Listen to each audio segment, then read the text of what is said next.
Vice-Chancellor, may I just add my personal congratulations to all the graduating students and our eternal thanks to the shoe designers of the world.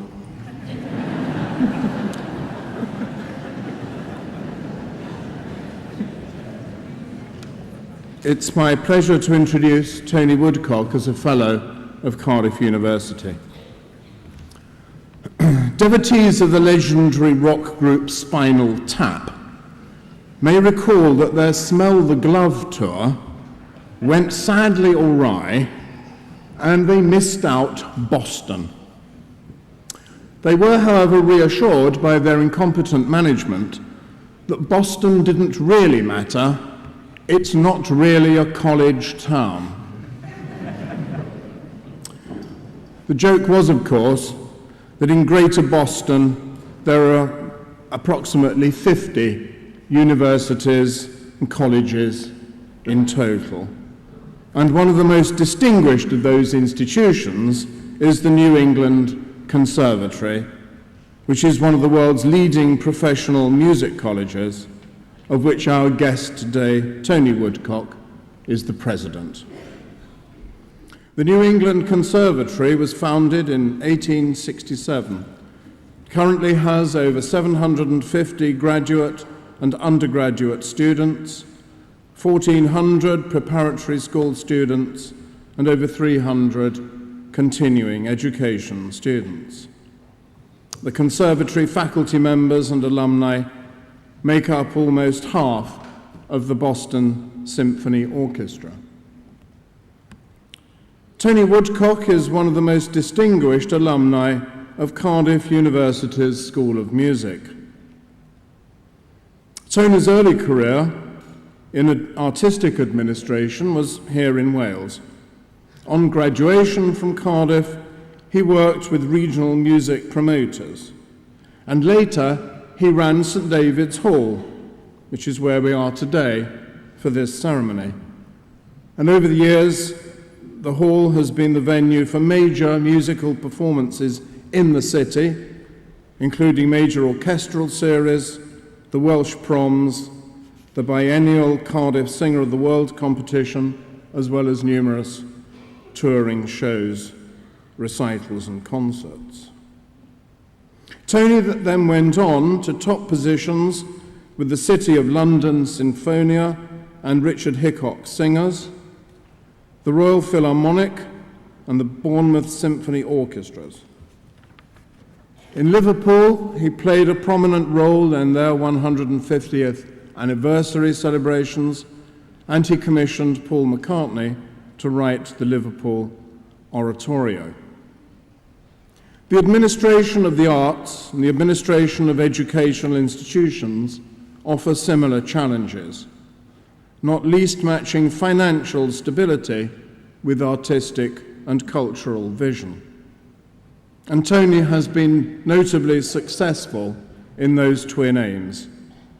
He's been widely credited with revitalizing the finances and the artistic leadership at the Royal Liverpool and at the Bournemouth Orchestras, and subsequently in the United States of the Oregon Symphony and the Minnesota Orchestra. At the New England Conservatory, he has launched a new strategic plan and successfully led a campaign for a $115 million capital program. He has revamped the orchestra and the opera programs at the Conservatory and has launched a campus redevelopment plan. I know, Vice-Chancellor, that Cardiff means a great deal to Tony, and if I may say so, Tony means an equally great deal to us in Cardiff. Anrhydedus is gan herllor, cyflwynaf I ti, Tony Woodcock, fel camrawr ar anrhadydd, Prifysgol Cardiff.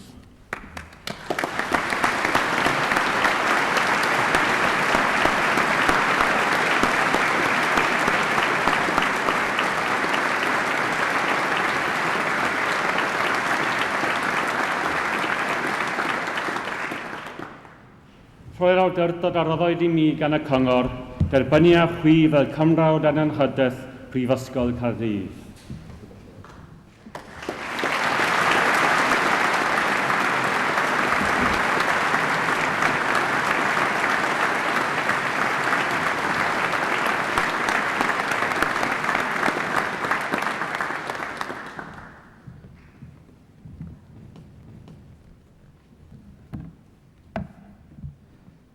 Thank you so much for this amazing honor.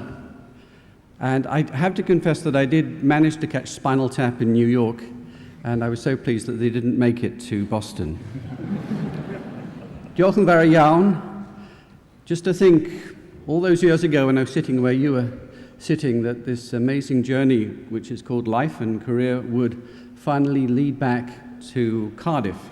So I suppose this is my Ithaca moment. Congratulations to all of you. You all look smashing, beautifully dressed, beautifully turned out.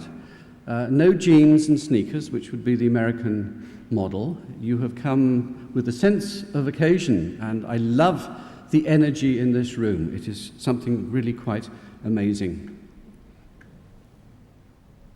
I hope that in the years you've been in Cardiff that you've had a thunderously good time studying, learning, and having fun. And that now you're faced with the vortex called the real world, which gapes before you. So I wish you all good fortune. My good fortune, when I was a bit younger than all of you, was to discover Cardiff. I came as a teenager from about the age of 14 to 18 as a Saturday violinist at the Welsh College of Music and Drama. And I then took my undergraduate here at Corbett Road and got my B.Mus. After I graduated, I felt full of the most amazing energy, optimism, ambition. I was firm-buttocked. I felt I knew the world. I knew all sorts of recondite information about music. For instance, which of Mahler's symphonies didn't include trombones, which stood me in good stead for my entire life. And the world was my oyster. Unfortunately, after I graduated, I was unemployed for some little while. But then Cardiff came back, and Cardiff offered me my first ever job. And I have to say, being employed is really wonderful. I commend it to you. And about 10 years after I graduated, and a couple of other jobs in London, I was invited back, as you have just heard, to be the general manager of this amazing concert hall, St. David's Hall, which at that time it had just opened. It was the signature development of a new Cardiff, and it was the most televised venue in the whole of Europe. And I witnessed and I was involved here with many, many performances. Tom Jones, I don't know if you can remember Tom Jones, maybe your grandparents talk about Tom Jones too, but he was a Welsh entertainer from the valleys of a particular ilk. And at the time he came to St. David's Hall and performed here, he, can I say, excited his feminine audience, who were moved to throw bouquets of their finest lingerie at his feet. And he would pick up what essentially were knickers, and it obviously happened to him a great deal. He would read the labels of each that were sent to him that he could carry. I was here when we promoted heavy metal. I stood just over there at a very biblical moment when these thousands of teenagers, it appeared, rushed into the hall to find me dressed in my DJ with a bow tie and all the rest of it. And in a sort of Moses moment, I held them all back with both hands, and they stopped. It was a feeling of enormous power. I remember Segovia, very old Segovia, dragging his guitar on stage to play from the soles of his feet the duende, which is Spanish music. Marius Janssen's twanging his way through Tchaikovsky with the St. Petersburg Philharmonic. And perhaps best of all, our son, Thomas, aged 4, sitting just up there, stopping a performance by the London Philharmonic Orchestra of Prokofiev's Peter and the Wolf, as the wolf eats the duck, he burst into tears and shouted and screamed and had to be taken out, and the performance on stage stopped. I thought I would be fired at the end of that. He actually got a headline in the next day's newspaper. Quite extraordinary. It was a magical time to be here in Cardiff and at St. David's Hall, and a magical beginning for a career that was essentially based upon good fortune. So, as you begin your beginnings, here are some beginnings for you. 3 very brief quotes. Once upon a time. Isn't it wonderful when stories begin with that line? Once upon a time. And it was a very long time ago, probably last Thursday. The second one. If you can look into the seeds of time and say which grain will grow and which will not, speak. And the last. Many years ago, as he faced a firing squad, Colonel Aureliano Buendia was to remember that distant afternoon when his father took him to discover ice. You can dwell upon those should you have the time. So I invite you as you face the world, because I am a huge believer in the power of the young, to take up your lightsaber or your sonic screwdriver, because size doesn't matter, and at an absolute minimum, change the world and discover ice. Thank you.